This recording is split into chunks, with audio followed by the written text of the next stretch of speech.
Hey team, good to see you all. It has been a break. We've had a week off. Now we're back into it, admittedly distance learning and all. Right? I think some of you will be joining soon. You might be perhaps a little bit behind. Here we go. Hello, Gabriel. Hello, hello. How are you, Gabriel? All right? Yeah. Good, good. Now, obviously not quite the start back to school that we were kind of wanting. Hey, Sam. Hi, Mr. David. Good to hear from you. Trust everybody's all well. Yeah. Yeah. Good. Now, we're going to be obviously doing this distance-wise. Hey, Zoe. Hi, Mr. David. And so therefore we're going to get back and get used to doing the sort of virtual thing. Hopefully, fingers crossed, we'll be looking at only a week. All right, that's what obviously has been told to us, so that's what we'll work towards. If it's more than that, then we will continue doing what we're doing. It's always better to be safe, right, than not safe. Okay. Now, today, hey, Karen. Today, what we're going to be doing is, as you've seen, I've posted a couple of things into the classroom, one of which is a review survey. Don't panic too much about that. You can do that at the end. That's okay. All right. But the other thing that I posted, obviously, was the link to the Nearpod. Okay, so we're going to have a wee look at the Nearpod. Hold on, if I can just find it now. And I'm going to do a present screen. This one. And Nearpod away. Now, this will be the code that you will have. I posted the code to the classroom as well, so you should be able to join. D9FXZ is the code, right, which is quite useful, and it appears, as you are aware, top left-hand side of the screen. So we're doing integration. We're going to finish off integration today-ish. And once we've done that, what we're then going to end up doing is starting working through some other theories, etc. Some of the other theories that we're going to be looking at are actually going to be HL only, or parts of the topic will be HL only. And so we will have a little bit of, hello, you're coming to join me? Okay. Oh, look at what you made. Oh, that's very cool. Well done. So there will be little bits of what we do that will be HL only, so we will have a little bit of differentiation with the class and what we teach. But I'll let you know all in advance. And also, as is normally the case, if technology fails us in any way, please don't panic. Okay, just we can sort all of that sort of thing out. Also, if there's issues at your end, okay, wherever you are about access to things online or, I don't know, life, all right, happening, don't panic too much about that. Please just let everybody know. Just talk, because if we are doing distance learning for a little bit longer, which hopefully we're not, then it'll be really important that you actually keep communicating. Now, if I just move on ever so slightly. So we had a look at globalization. We discussed how it would impact on trade. We talked about some advantages and some disadvantages of it. Then we talked about areas like preferential trading areas, free trading areas, customs unions, all of these theories coming back to you, trading areas, customs unions, and we talked about trading blocks, obviously, whether they're good or not, the euro, common markets, and of course, basically almost complete integration at this point, because you're starting to look at economic and monetary union, and advantages and disadvantages, monetary union, then complete economic integration. So here's what's going to happen. I'm going to stop sharing now.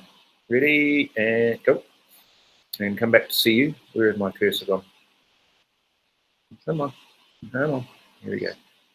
Now, what I'd like you to do now is I'm going to turn my mic off so I'm not distracting you. And for a minute or so, I'd like you to discuss with each other what the differences are between preferential trading areas, free trade agreements, common markets, yeah, monetary union, complete integration. Just discussing those, the ladders, the steps of integration. All right, so I'm going to turn this off. You're going to talk with each other and try and figure it out. You can do chats if you feel a bit unsure about doing microphones. All right, and ready, go.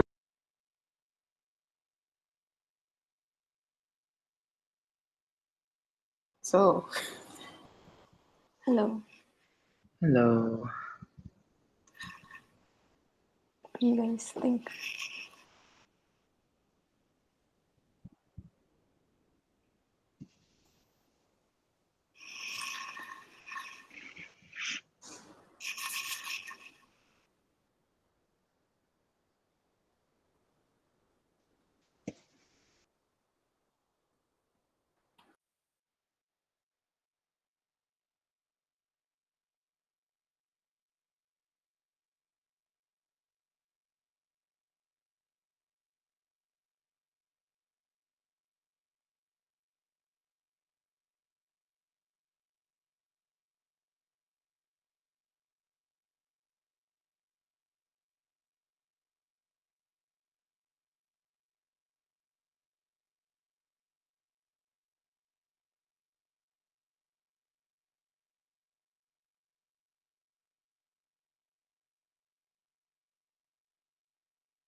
All right, okay. Now, so small casual observation. As we go forward, one of the things that you are going to need to be able to do is to talk with each other. Okay, that's going to be something that's really important. I think it's all a bit still different and awkward because of the whole distance learning thing. But you know, if we do continue down this path, this is going to need to happen more and more and more, because you are going to need to discuss with each other what answers are, etc. Okay, so please be aware of that the need to communicate with each other is really important. And as you go from here, you go to university in, I don't know, maybe not America at the moment, but who knows where. And it'll be the same there, because at the moment, at any rate, a lot of universities aren't face-to-face, they're all distance-based. So you're going to have to be interactive. You're going to have to be confident enough to turn on your camera, to communicate, to this is my idea, this is my thought, this is what I think. Otherwise, it's going to be quite, uncomfortable for you at the very least, let alone maybe not quite as enjoyable for you. Okay, so just a bit of an observation from me. Right, now if I go back to the sharing the screen, and back to our Nearpod friend, here we are. All right, now we also had some HL discussion there, Andrew and Sam, the other week about trade creation and trade diversion. So we had a definition for those terms. We had, if we understood that trade diversion, which we do, is a particular problem, then what are the solutions to it? But because our economies are growing and changing and possibly becoming more productive, it may be that we just have to wait and the problem will sort itself out.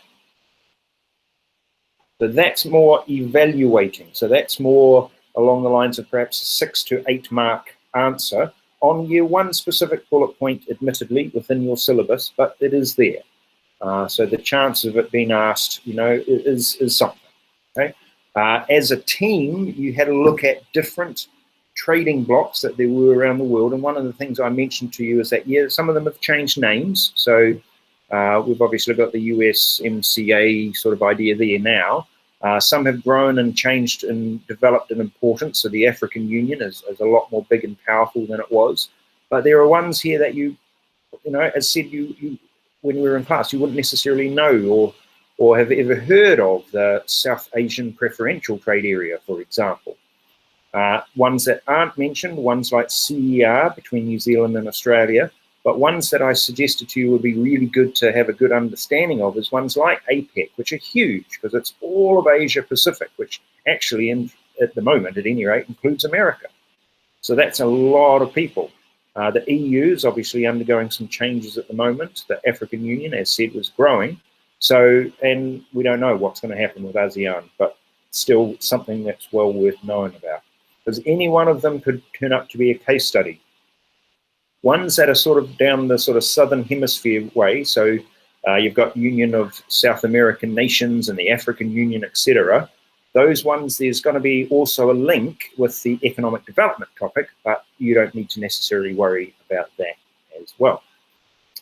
Now, we also hinted at and just said before about Brexit and how the UK has actually signed a piece of legislation that says, don't do that, that says that they are going to leave the EU. Now, there are some videos in the slides that you can watch that will explain those. Now, I also found this, it's an old article, it's from 2016, so this is how far away this was when we were discussing whether this would be good or not.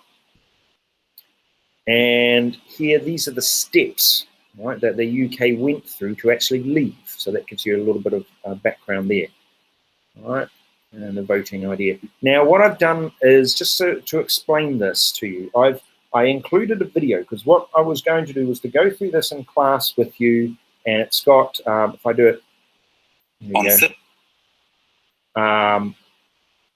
I can do it like this, and what it actually does is that it has obviously again the individual questions that go through it. It's actually 14 minutes long, all right?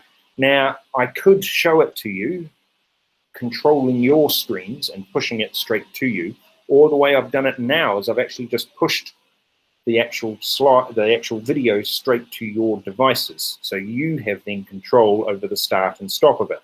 The problem with that, as I understand from the other class, is that because I have all of the video on my drive, it may not work on yours, yeah?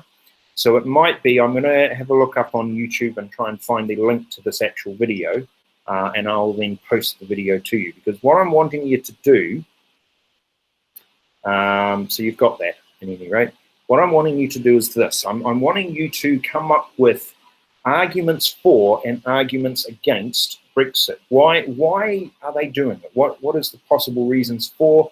Who could benefit from it?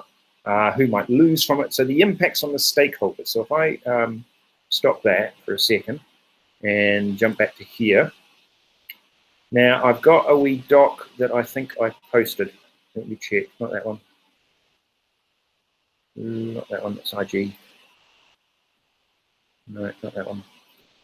It's IG here, this one.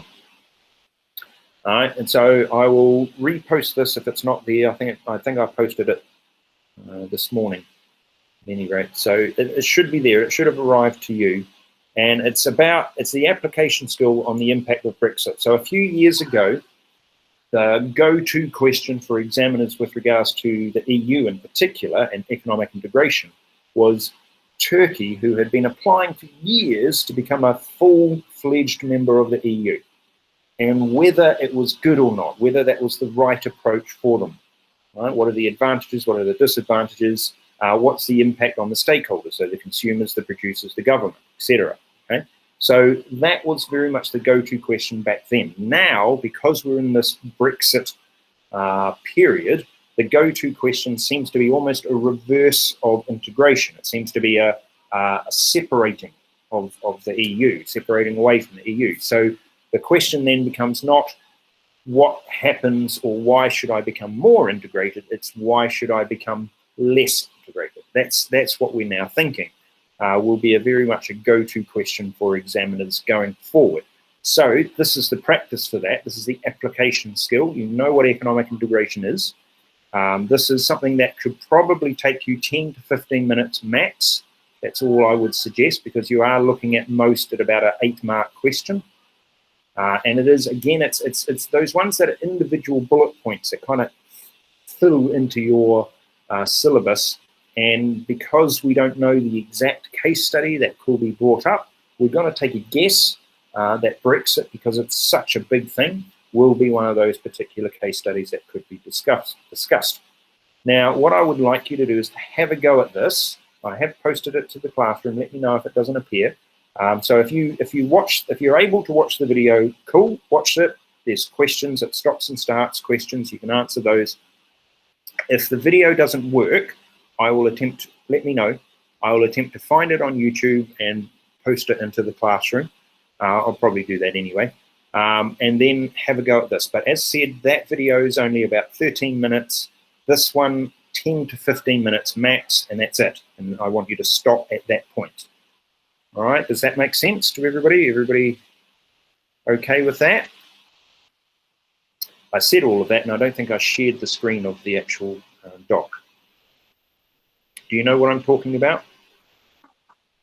Yeah, I don't think it's there. Don't think it's there in the classroom? Okay, let me update the stream. Right, I will jump to present and see if I can find it. It will probably be there, but probably be hidden. Hidden. All right, let's have a look. This one. So it should have come through at 11:38. All right, there's also this one. This is just a quick survey to say what you've learnt. All right, and that's a good thing for me to keep an eye on as well. And then this one. So can you see this one in your classrooms? Yeah. Yeah. All right. So that's the doc that I was talking about, which is whether you can use the video or not, I don't know. If you can't, that's okay. I will attempt to post it. All right. If not, that's fine. Right. You can have a go yourself and do a little bit of research. There's nothing wrong with that too.